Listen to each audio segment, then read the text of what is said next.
mahimala, sa Diyos ka maniwala, manalig ka lamang.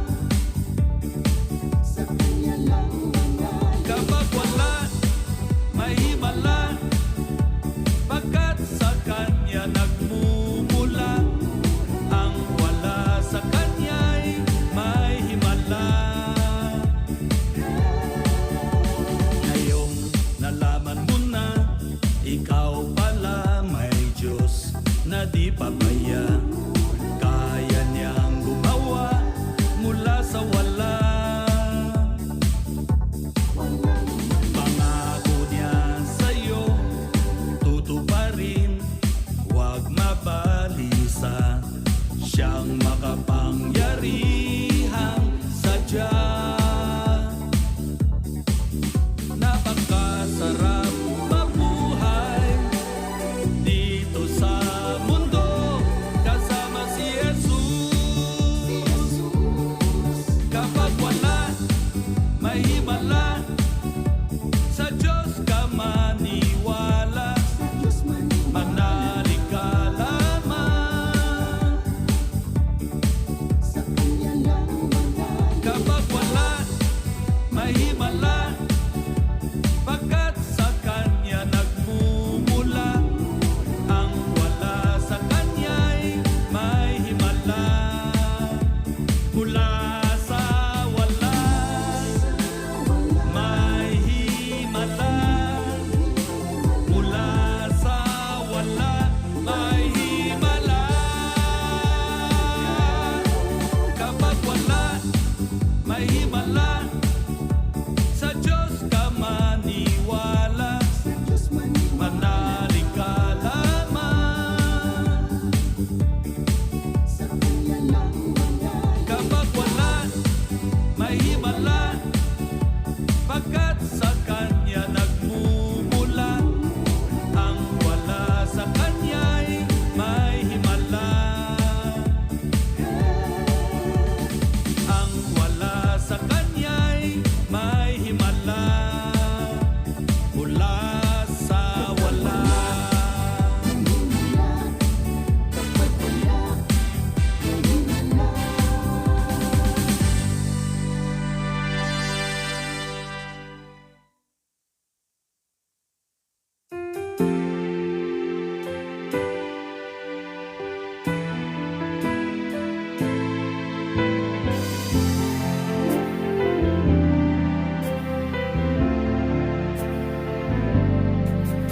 Matagal ng panahon ako'y naghihintay sa maraming katanungan na walang kasagutan.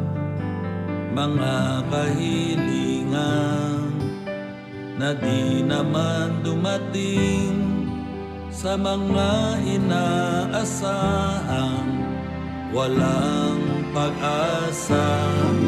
Hanggang mayroong awit, hanggang mayroong tinig, pasasalamat ko'y alay sa'yo. Hanggang mayroong awit, hanggang mayroong tinig, pupurihin kita, Panginoon. Hanggang mayroong tinig.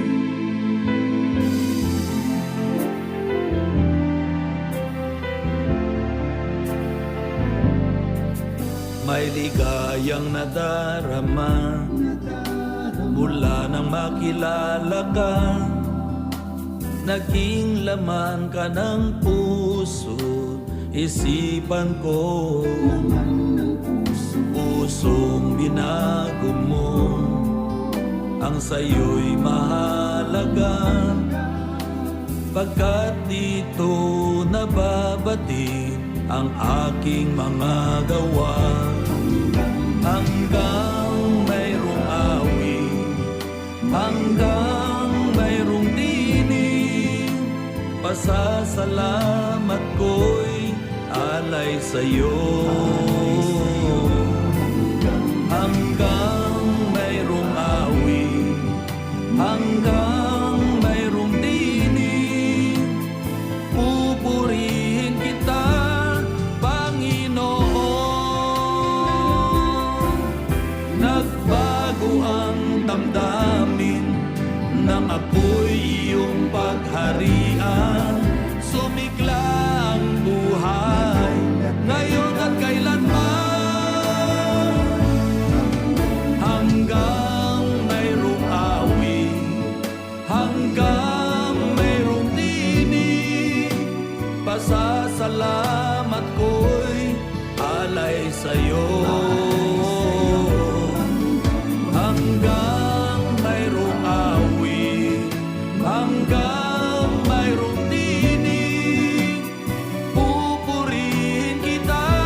Yes, hallelujah. Pinagpalang araw po sa ating lahat. Hanggat merong awit, hanggat merong tinig, pupurihin kita, Panginoon. Yan pong awitin ng ating kaibigang Bishop Carding-Show, the Vision Keeper of SRG or Super Rich God. At live po tayo ngayong umaga, December 19, 2021. Live po tayo sa Life Shaper TV. Ito po ang ating online worship celebration ng Christ the Life Shaper Church. Pinagpalang araw po sa lahat ng ating mga kaibigan na nakatutok na po ngayon at nakaantabay at nakikinig, kasamang galak sa akin sa pakikinig ng awitin ng ating kaibigang Bishop Carding-Show. So, hallelujah. Ngayong umaga ay samahan niyo po ako sa maikling oras ng ating pakikinig ng awitin at higit sa lahat yung pag-aaral ng salita ng Panginoon. Like and share lamang po natin ang ating link para po marami pa tayong mga kakilala at kaibigan na makarinig ng mensahe, ng biyaya, pag-ibig ng Diyos sa bawat sa atin. Ano po? So, kinalakay natin ang mga nakaraang linggo, patuloy na may kinalaman sa Pasko, the only focus of Christmas. Then last Sunday naman ay the only message of Christmas. At ngayon naman itatalakay natin yung gaya na sinabi ko last Sunday, binauna ko na po. We will be discussing about the gift, no? The gift. Yan po yung ating tema ngayong umagang ito, no? So like and share po natin sa lahat ng mga kilala at kaibigan natin nang sa gayon ay hindi po nila mamiss ang napakahalaga at napakagandang importanteng mensaheng ito na kailangan po nating marinig. Ano po? So minsan pa pakinggan po natin ang awiting ito habang naghihintay po tayo ng ilang minuto pa. Ano po? Praise the name of Jesus. Yes. Laging nandiyan, ikaw Enjoy life under the grace of God. Hallelujah. Woo. pag-ibig mo'y Yes. di maglalaho. Ikaw o Diyos di magbabago. Amen. Di man karapat-dapat, ako ay binago. Kahanga-hanga ang katulad mo, Adonai, labis na gantimpala. Lubos-lubos ang iyong pagpapala, Adonai, sa'yo magtitiwala. Higit pa sa saparang iyong biyaya, Adonai, labis na gantimpala. Lubos-lubos ang iyong pagpapala, Adonai, sa'yo magtitiwala. Higit pa sa saparang iyong biyaya, Adonai, labis na gantimpala.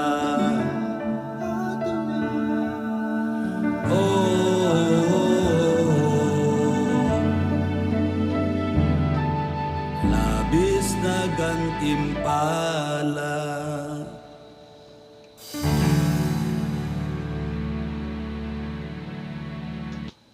Praise God. At babati po muna ako sa bawat sa atin bago bumalik tayo ng makinig pa ng awitin para po sa lahat ng maagang nakatutok po sa atin ngayon. Of course, pinagpalang araw po sa atin lahat. Si George Jamitas, ang aking napakabutit na magandang kumare. Good morning sa iyo. Then Juliet Martinez, ang aking ate, pinagpalang araw sa iyo, Ate Juliet. Emelita Parinog, blessed Sunday. Si Ate Gemma, magandang umaga at magandang buhay sa lahat. Yes. Tita Lynn, good morning Bishop. It's CLC family, yes, of course. Buong CLC family, good morning po. I hope na tayo po ay mga nadyaan at And Pastor Butch Fernandez, good morning Bishop, sabi niya, pinagpalang araw sa iyo Pastor Butch. So sa lahat po, lalo na siyempre ang isa sa pinaka-inaasahan natin na nakatutok dapat sa atin ngayon ay ang CLC family. Pinagpalang araw sa atin lahat. Hallelujah. At sa iba pa po ng mga kaibigan natin na nakatutok po ngayon, pinagpalang araw po sa atin lahat. Ano? Just share, like and share our link para po marami pang makarinig ng mensahe pag-usapan. Mga 2 kanta na lang po ito din. Sharing na po tayo ng Word of God. Amen. Hallelujah. Good morning po, Bishop. Ayan, si Brother Kennedy Cruz. Hallelujah. Ang ating masipag at talagang magaling na musician ng church. Ang ating kaibigang Kennedy Cruz. Pinagpalang araw sa iyo, kapatid. Hallelujah. Yes. Amen and amen. Hallelujah. Langit at lupa. Woo. Isinama sa lahi ni Abraham na tumatalim at may takot sa kanya. Amen. At nooy pinagpalat siyang lubos at sa atin isinalin ang saya-saya ko. Tuwang-tuwa ako, ako'y merong manang tinanggap na. Ang saya-saya ko, tuwang-tuwa ako, ako'y pinagpala upang maging. Kapagpalang araw po, Bishop Joey Argate, sabi ni Ate Dorotea Haner. Pinagpalang araw din po sa inyo, Ate Dorotea. And of course, kay Ate Emelina. Happy Sunday, everyone. Yes. Pinagpalang araw sa iyo, Ate Emelina. Happy Sunday, everyone. Hallelujah. Celebrate life with Christ Jesus. Enjoy God's grace every day. Hallelujah. Sa lahi ni Abraham na tumatalim at may takot sa kanya.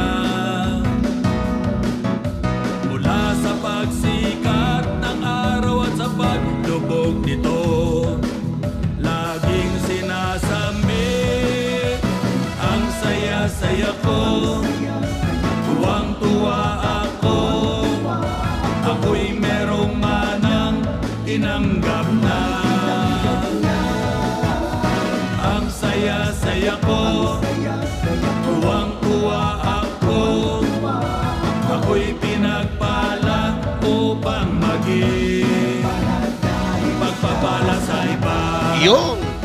Pinagpala para maging pagpapala sa iba. Puri sa kabutihan ng Diyos, sa saliw ng tugtog, uminda, magalang, halina, magsaya't magpuri sa katapatan ng Diyos, magpuri sa bigay ng Diyos. Ang saya-saya ko, Ang saya-saya ko. tuwang-tuwa ako, ako'y merong manang tinanggap na.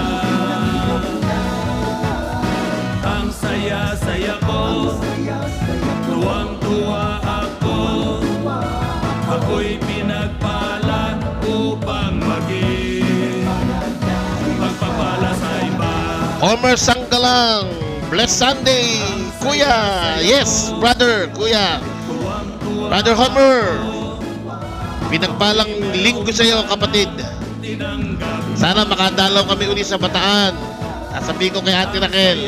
Saya ko, tuwang-tuwa ako, Hallelujah. Kamusta lahat sa inyo lahat dyan sa Bataan? upang maging Praise God. pagpapala sa iba. Yes. Pinagpala upang maging pagpapala sa iba. Galing.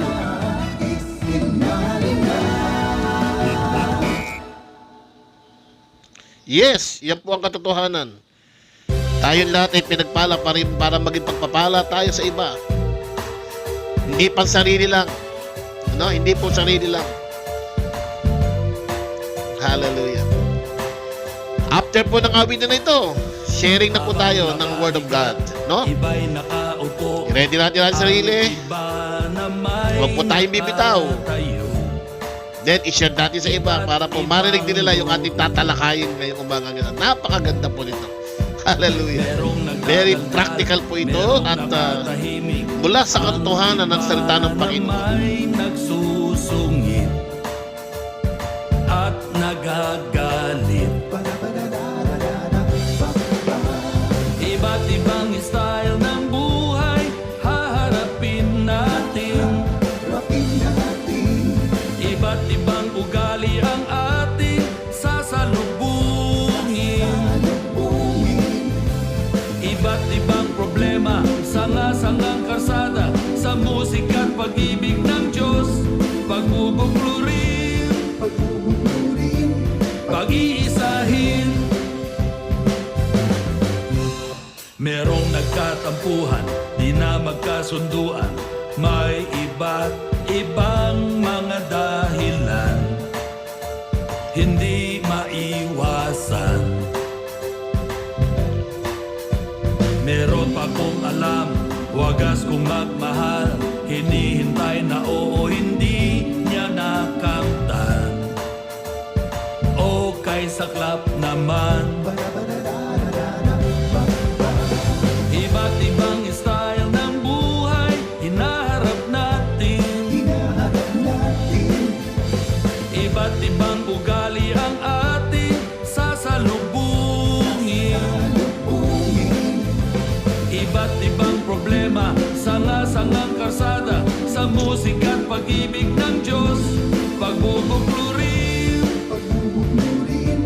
pag-iisahin.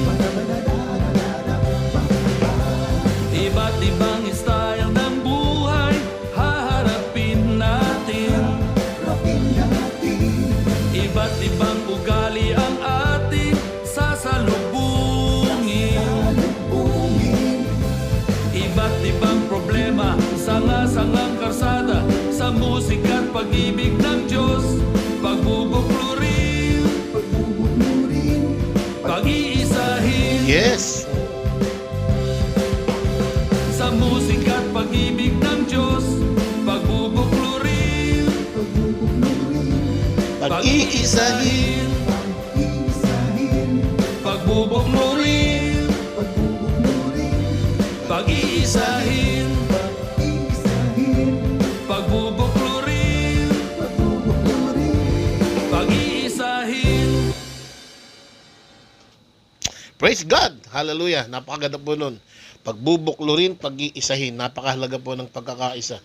And of course, dito po sa ating bansa, dadating na naman po yung panahon na tayo ay mamimili at magluluklok ng panibagong magiging tagapanguna sa ating bansa. Dapat po tayo magkaisa, maging tama ang ating pamantayan at wag po tayong bumase sa pagiging popular lang o anumang mga bagay. Kundi tingnan lang natin yung pong tamang batayan ng pagpili ng mga mamumunong, mga bagong mamumuno sa ating bansa. Dahil nakatalaga na naman sa kanila yung 6 na taon, panibagong 6 na taon na ipagkakatiwala natin. So anyway, yan ang po ay mapag-uusapan natin sa mga susunod pang mga linggo. Ganun pa man, ngayon, focus po tayo sa ating pag-uusap ngayon ng tema natin ngayong araw. So, bago po tayo mag-umpisa, hilingin ko po muna lahat na tayo po ay sumandaling pumikit at manalangin. Dakilang Diyos, maraming salamat po muli sa napakagandang araw na to na bigay mo sa amin. Salamat sa panibagong sigla at lakas ng aming mga katawan.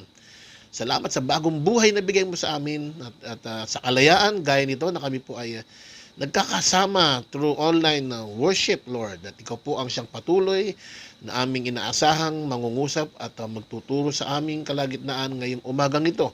Salamat sa katotohanan na pinatawad mo na ang aming mga kasalanan. Salamat sa katotohanan na ibinayad mo ang iyong buhay upang patawarin at linisin kami sa aming mga kasalanan. At salamat po, Lord God, sa biyaya mong yan sa amin. At dahil dyan, kami po ay idiniklara na kami ay ginawa mong matuwid dahil sa iyo, Panginoon. Ang katwiran namin ay bunga ng iyong biyaya sa amin. At ito'y natanggap namin na iyong regalo. Salamat po At ikaw ang patuloy na mangusap sa amin sa tatalakayin namin ngayong umagang ito. Sa lahat ng nakikinig at nakatutok po sa atin at aabutin ng mensaheng ito, O Lord, ikaw po ang siyang humipo at magpaunawa ng mensahe mo sa kanila. Maraming salamat po.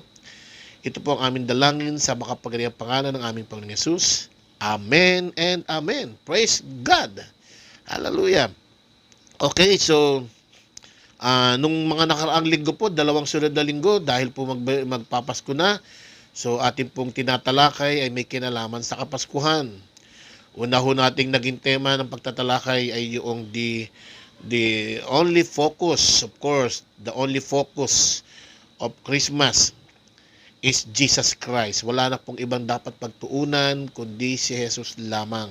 Kaya nga po mayroong mga post na Jesus Christ is the reason for the season. Walang ibang dahilan kundi si Jesus. Ito'y kanyang birthday, kaarawan niya.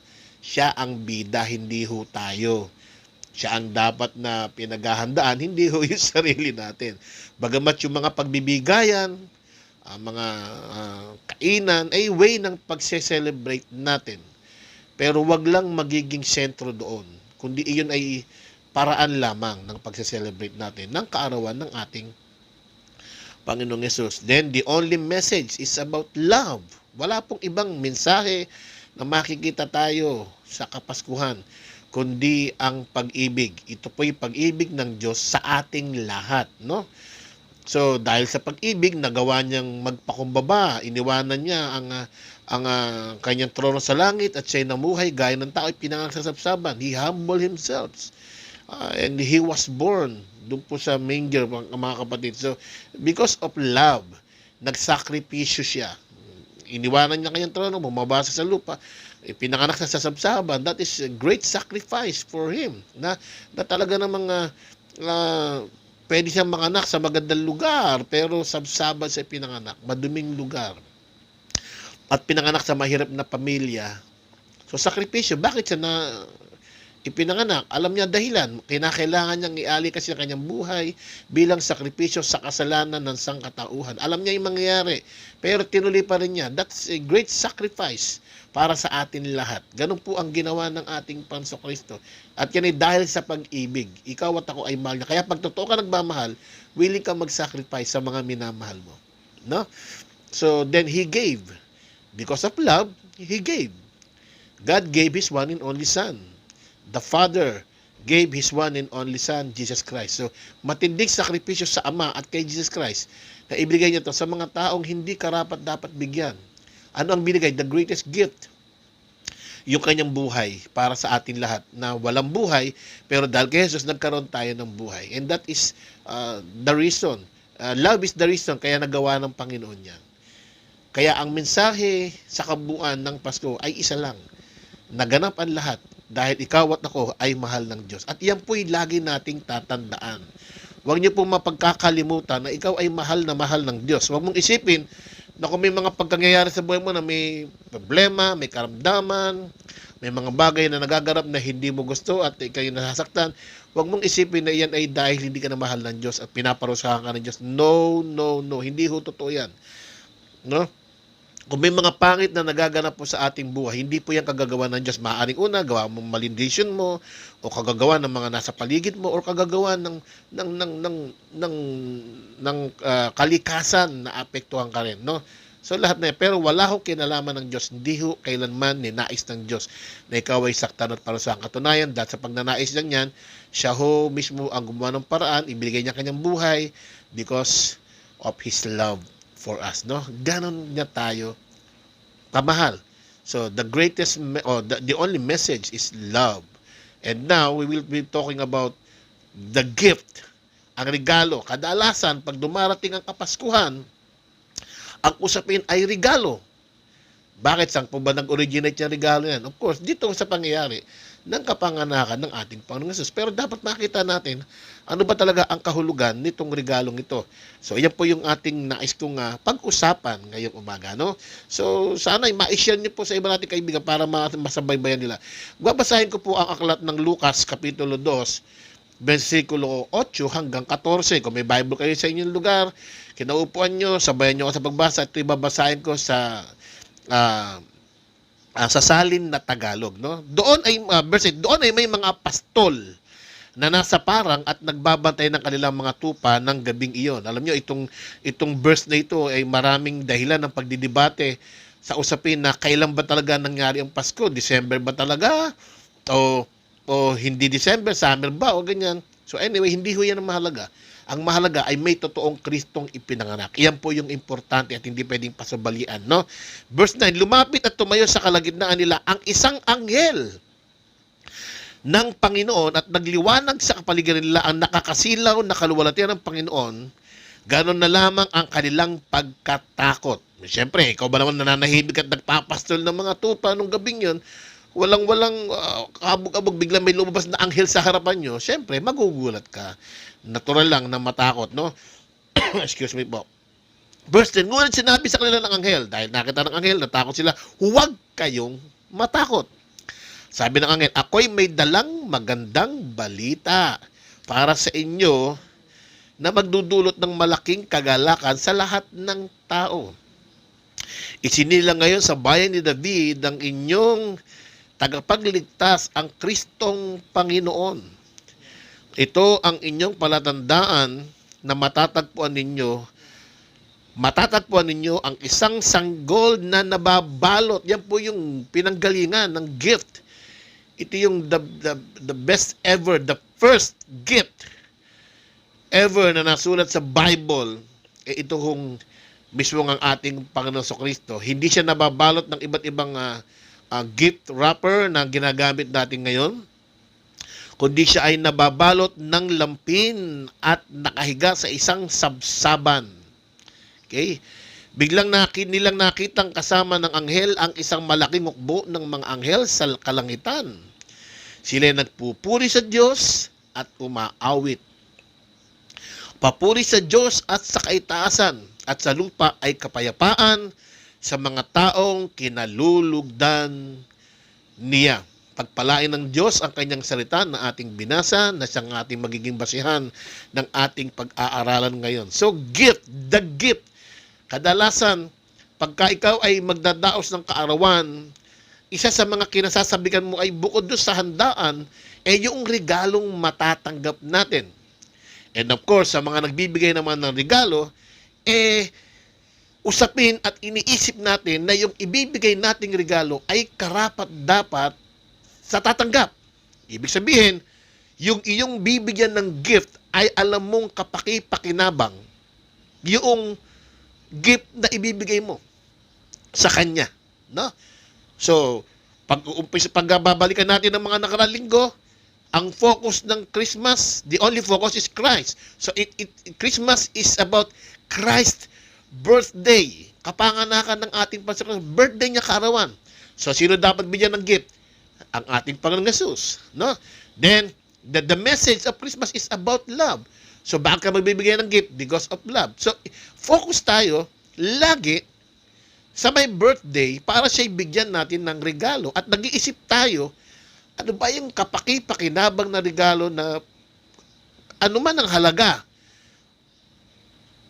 Talagang alam ko na kapag binigay ko sa bibigyan ko ng regalo na ito ay magiging kapaki-pakinabang.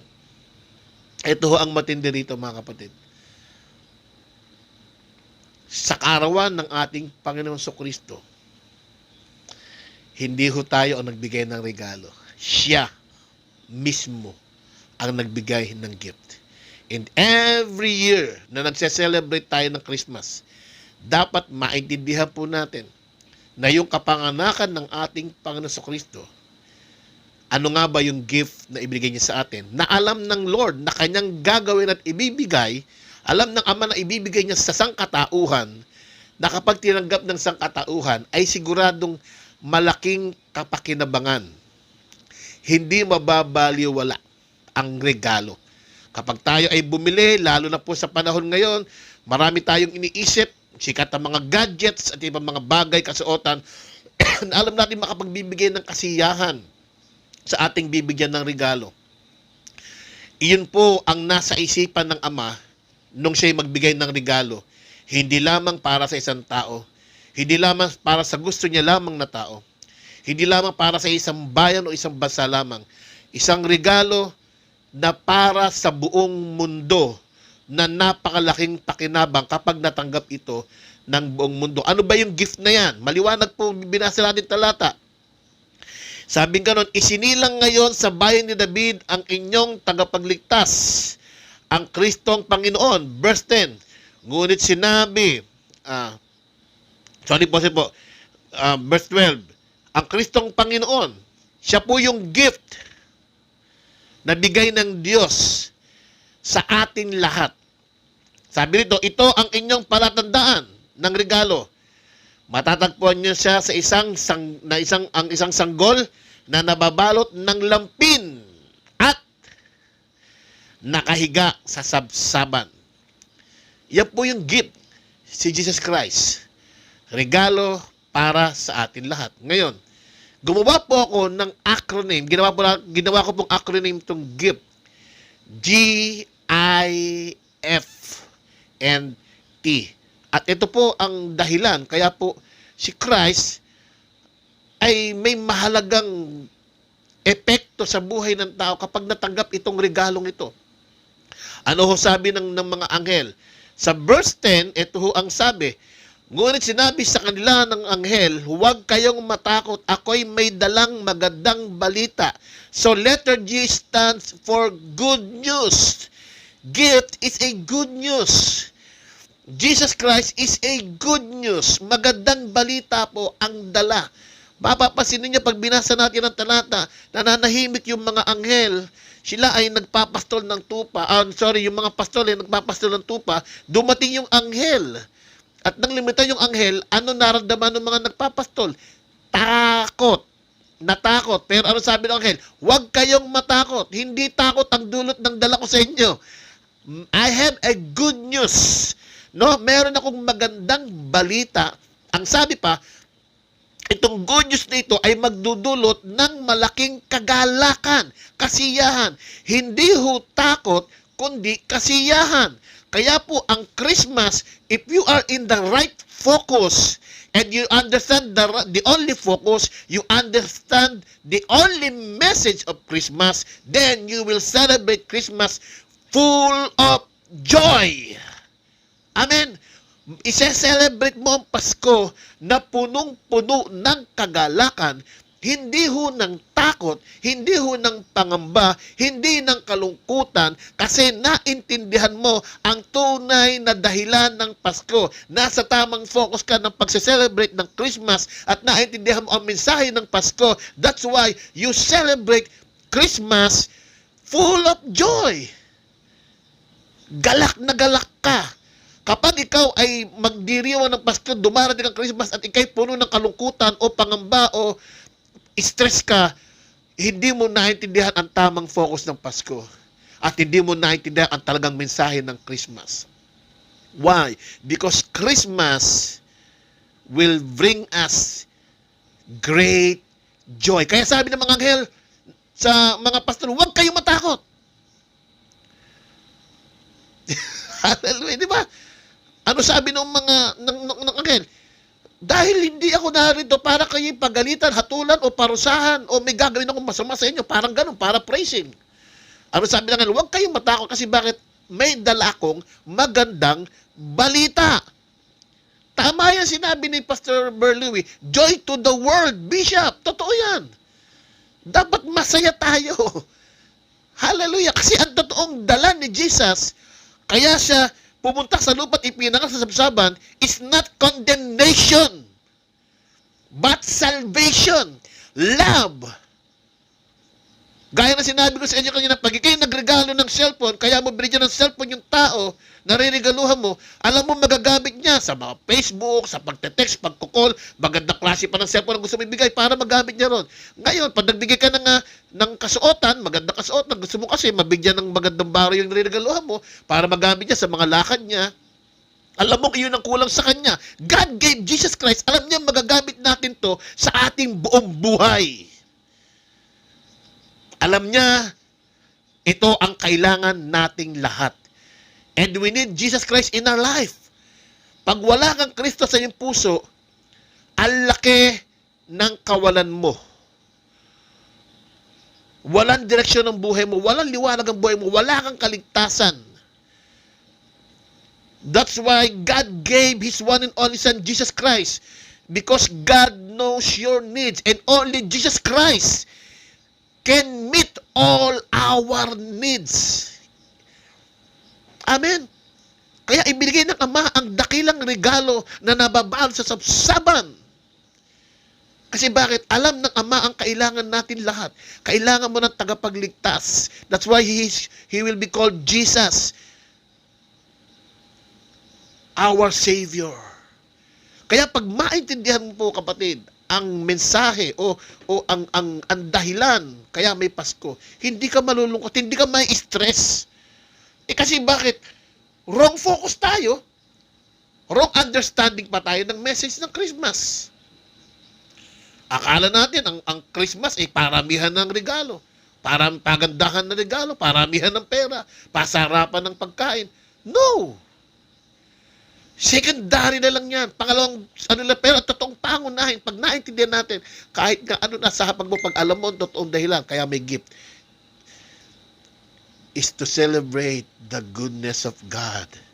It is a good news na nagpapahayag na ikaw ay mahal ng Diyos. Kaya sabi nito, huwag kayong matakot. Sabi ko sa iyo niya, kapatid, huwag kang matakot. Because Christ was born for you. Woo! Hallelujah! Di ba? Pagbibigay ng matinding kagalakan, gifts, good news. Ano pa ang mangyayari? Ito yung pangalawang mensahe ng Pasko. Yung epekto ng regalo ito, dala-dala, good news, nagbibigay ng kagalakan. Then, letter I stands for inspiration. Inspirasyon. No? Ito yung magbibigay ng sigla sa'yo, ng lakas sa'yo. Dahil alam mo ang dahilan, kaya magkakaroon ka ng inspirasyon sa buhay. Kagaya ng mga sinasabi ng marami, dahil siya na-inspired ako, ikaw ang inspirasyon ko. Ito ang inspirasyon natin, kaya tayo nabubuhay ng masaya, ng malakas, ng masigla, ng matagumpay, is because the gift, the greatest gift, is because we have the greatest gift na binigay ng Ama, and that is Jesus Christ. That's why we live inspired by God. Hallelujah! Masigla tayo, kahit may mga bagyo, malakas tayo. Why? He is the one who gave us strength. Di ba? Ano sabi ng Apostle? I can do all things through Christ who strengthens me. Marami tayong kinakaharap na bagyo sa buhay. Ang daming pandemya natin kinakaharap. But because God is with us, Emmanuel, He gave us inspiration to live our life peacefully, hallelujah, joyfully, victoriously, na kahit anong harapin ay inspired tayong harapin.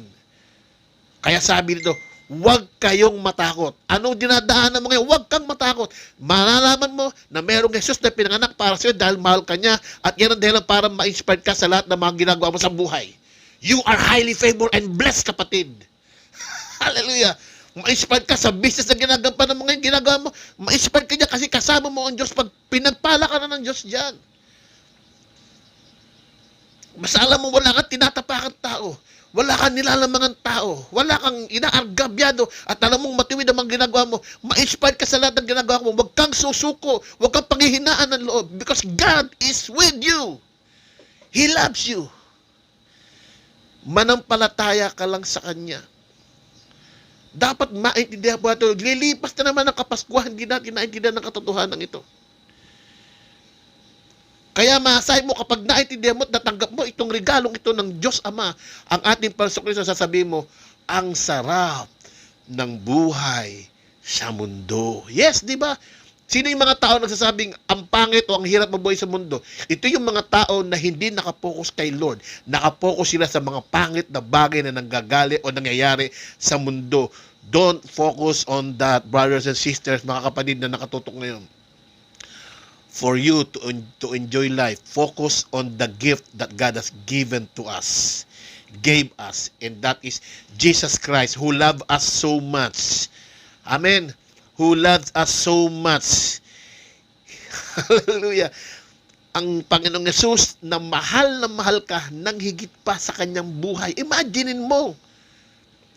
Mas tinanggap niyang maghirap siya, iligtas ka lang at bigyan ka lang ng matagumpay na buhay. Kaya pumayag siya na siya'y ipanganak sa sabsaban at mamatay sa krus, buhay para sa iyo. Ganyang kakamahal ng Diyos. That's why meron tayong inspirasyon para magpatuloy sa buhay. Huwag kang susuko. Amen. Woo! Hallelujah. Napakabuti ng ating Diyos na buhay. Number 3, letter F. Natapos na natin yung G, stands for good news. Letter I stands for inspiration. And then letter F, freedom. Freedom. Verse 11, ano sabi nito? Isinilang ngayon sa bayan ni David ang inyong tagapagligtas, ang Kristong Panginoon. Jesus Christ, Savior, was born. Sabi gano'n ng anghel, ito ang magiging tagapagligtas ninyo. Sino? Si Jesus Christ. Saan tayo ililigtas? Sa pagkaalipin natin sa kasalanan, sa pagkaalipin natin sa kautusan, mga bagay na tayo ay alipin dahil hindi natin kayang ibigay ang hinihingi. Ang requirements ng kautusan, sundin mo ito ng perpekto, walang mali, dapat sundin mo, or else parurusahan ka. Yan ang hinihingi ng kautusan. Kaya sablay ang tao, hindi natin magawang matuwid sa harapan ng Diyos because hindi natin kayang sundin ang standard ng Lord sa magitan ng pagsunod ng kautusan. Hindi rin tayo maka-overcome ang sin. Every day we commit sin. Wala sa ating hindi nakakagawa ng mali. At kung yan ang magiging basihan yung performance mo, hindi ka makakalaya, ikaw ay parurusahan ng Diyos. At nakita ng Diyos yan. Nakita ng makapangyarihan Diyos yan. Dahil ikaw ay mahal ng Diyos, binigyan ka niya na ngayon ng kasagutan, ng gamot sa problema mong yan ng pagkaalipin sa atin, sa kasalanan at ng kautusan. Ano yun? Si Kristo ang nagbigay ng kalayaan sa atin. Yung kanyang kapanganakan ay umpisa pa lamang ng trabahong gagampanan niya para isupply ang kailangan niyang ibigay ng kautusan para sa atin. That's why Jesus is the end of the law. He obeyed the law. He lived under the law. And He sacrificed Himself para sa atin lahat na hindi naksunod ang kautusan. At dahil doon, sa harapan ng Diyos, dahil sa pagsunod ni Jesus, ikaw at ako ay naging masunurin na rin sa ating Ama. Ikaw at ako ay naging matuwid dahil kay Jesus Christ. At doon tayo, kaya sabi ng Bible, ang sino mang pinalaya ng anak o ni Jesus Christ ay tunay ngang malaya. Now, we are no longer under the law, but under grace. Woo! At ang lahat ng mga kasalanan mo at kasalanan ko, past, present, and future, binayaran na lahat ni Kristo, nilinis na at pinatawad na tayong lahat. At sa harapan ng Diyos, ikaw ay matuwid. Matuwid kailan paman. Kaya nga yung awitin ng grupong banal, ng tropang banal, banal, banal, banal kailan paman. Kay Jesus, ikay banal, banal kailan paman. Hebrews chapter 10 verse 14, we are perfected forever. Those who are sanctified, they are perfected forever because of Jesus Christ. Si Jesus ang nagpabanal sa atin. Lahat ng nanalig kay Jesus, meron ka ng kalayaan. Hindi para magkasala, kundi kalayaan mula sa kasalanan at kakayanin mo na ngayon i-overcome ang sin. Hallelujah. At yung hindi mo kayang sundin ay nasunod mo dahil kay Jesus. Now we live by faith and not under the law. By grace, we have been saved through faith. That's freedom. That's why we live, hallelujah, freely. Every day, nabubuhay tayo ng malaya, hindi para magkasala, kundi malaya mula sa kasalanan. Malaya hindi para baliwalain ng kautusan, kundi malaya dahil nasunod mo na ang kautusan because of our Lord Jesus Christ. Freedom. Christ was born to save us and give us freedom. Amen and amen. Hallelujah.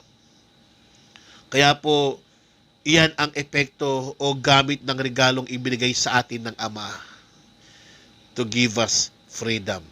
Kaya kung ikaw ay nanampalataya na kay Jesus, tinanggap mo na siya sa iyong buhay bilang iyong Panginoong Diyos at tagapagligtas, may kalayaan ka na. Hallelujah. Amen. Huwag ka nang papaalipin pang muli. Yes, huwag ka nang papaalipin pang muli. Then, panghuli, yung T. T stands for thanksgiving. Kung naintindihan natin ng mga bagay na yan, ng regalo ng Diyos, ano sabi niya sa verse 13 and 14? Bigla nilang nakitang kasama ng anghel ang isang malaking hukbo ng mga anghel sa kalangitan. Imagine niyo, ang first celebration ay naganap sa kalangitan. Kasi alam ng kalangitan na nagkaroon na ng kaligtasan, kalayaan para sa sangkatauhan. Kasi yun, walang iba kundi ang kapanganakan ng ating Panginoong Kristo. Kaya sila pa lang ng mga anghel sa langit, nung oras na yun, nung araw na yun, nagdiriwang na at nagsasaya na. Lalo't higit tayong lahat ng mga nakatanggap ng regalong ito, tayo'y karapat-dapat na magdiwang at magsaya. Kaya yung pag ginagawa natin celebration, yan yung paraan ng pagdiriwang at pagsasaya natin. Hindi po nakapokus doon, kundi nakapokus kay Jesus. Kaya tayo masaya. Hindi tayo masaya dahil may pagkain tayo. Hindi tayo masaya dahil may natanggap tayong regalong material na bagay. Hindi tayo masaya dahil may nakapasyal tayo sa katulugan. Hindi po. Yan ay pagsasaya natin, way ng celebration, dahil merong Kristo sa ating puso. Kaya kahit wala yan, pwede kang maging masaya. Pwede kang magsaya ng awitan, kantahan. Magkakasama lang kayo. Kung ano man nandiyan na handa, masaya tayo. Why? Because we celebrate the greatest gift that we received from above, and that is our Lord Jesus Christ. Amen. Kaya sabi, biglang nakitang kasama ng anghel ang isang malaking hukbo ng mga anghel sa langit kalangitan. Sila nagpupuri sa Diyos at umaawit. Hallelujah! Umaawit ng papuri. Ganun ang kanilang paraan ng pag-celebrate. Papuri sa Diyos sa kaitaasan, itasambahin na, at sa lupa ay kapayapaan sa mga taong kinalulugdan. And all of us, because of Christ's sacrifice, lahat tayo ay kinalulugdan ng Ama. Kaya sabi, kapayapaan sa lahat ng kinalugdan ng Ama. Kaya dapat puno ka ng kapayapaan yan. At i-celebrate mo ang kabutihan ng Diyos sa magitan ng pagpupuri sa Diyos. I-celebrate natin itong Christmas. The center, the only focus is Jesus Christ. The message is love. And the gift that we have received from God through Christ Jesus Christ. He is the gift. Give us good news, inspiration, hallelujah, freedom, and thanksgiving for God's goodness in our life. Hallelujah, mga kapatid. Enjoy your Christmas this coming December 25. Ilang araw na lamang ay Pasko na.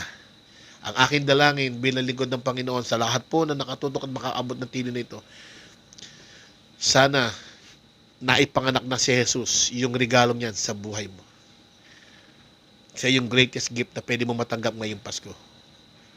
Or else, pag hindi mo natanggap ng Jesus Christ na ito, na gift para sa atin ng Ama, celebrate mo lamang ang Pasko na nasa mali kang focus at nilipas ang panahon, hindi mo natanggap ang totoong regalo na bigay ng Ama. Ito ang aking dalangin sa atin. Matanggap at pa-enjoy mo yung greatest gift na ito. At walang iba kundi ang ating Panginoon sa Kristo. That is the good news. He will give us good news, inspiration, freedom, and thanksgiving sa kabutihan ng Panginoon.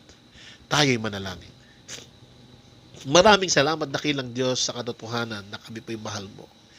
Salamat dahil ilang araw na lamang po ay kaarawan mo na, Panginoon, and we are very excited to celebrate your birthday, Lord. Salamat po sa mabuting balitang ito na natanggap namin, na hindi nagbibigay ng takot at pangamba sa amin. Kapayapaan, kagalakan ang dulot nito. Salamat, Lord, sa inspirasyon mo sa amin. Nagkaroon kami na-inspired kami mabuhay lalo dahil sa iyo, Panginoon Jesus. Alam namin, kasama namin nakipaglaban para sa amin. And thank you also, God, for the freedom that you gave us, O Lord God. freedom from sin, freedom from the law, Lord. Salamat po, napakabuti mo. At sa araw ng aming buhay, hindi lamang pagpasko, Lord, every day ay pagpapasalamat namin ng kadakilaan ng regalo mo, Ama, sa amin na aming natanggap sa magitan ng aming Panginoong Kristo. Ikaw po ang patuloy na aming itinatangal sa aming buhay, tinadakila sa aming. Salamat po ng marami sa iyong pag-ibig at kadakilaan sa amin. Ang lahat ng papuri, pagsamba, pagdakila at pagluwalhati ay sa iyo po namin binibigay. Ito po dalangan namin sa Ama, sa makapangyarihang pangalan ng aming Panginoong Yesus. Amen and Amen. Praise God. Hallelujah. Maraming salamat po mga kapatid sa inyong pagsubaybay at pagsama sa akin ngayong umagang ito, lalo na po sa CLC family. Maraming salamat po sa inyo. And of course, sa lahat po ng nagdanais, magbigay ng love gift, pledge or offering, nandyan na po ang ating GCash number. Huwag po kayong mag-hesitate o magdalawang isip na isend lamang dyan para po suporta sa ministeryo ng gawain ito ng Christ the Life Shepherd Church. Ano po, ilagay nyo lang po ng maliwanag kung para saan po ang inyong papadala para po alam natin.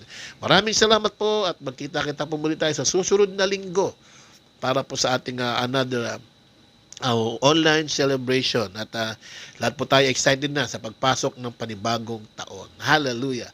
Maraming salamat po at lagi nyo tandaan, gaya ng lagi natin sinasabi, hallelujah, we are highly favored and blessed in Christ Jesus. Enjoy life under the grace of God. Yes! Love na love kita. Love na love kita forever.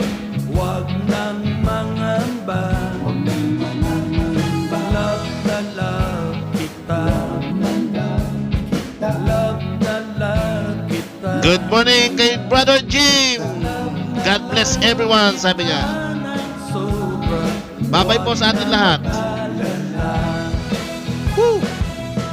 Sa aking kalagayan, sa aking kahinaan, kabalisahan, takot, pangamba, puso ay tuliro, walang maaasahan.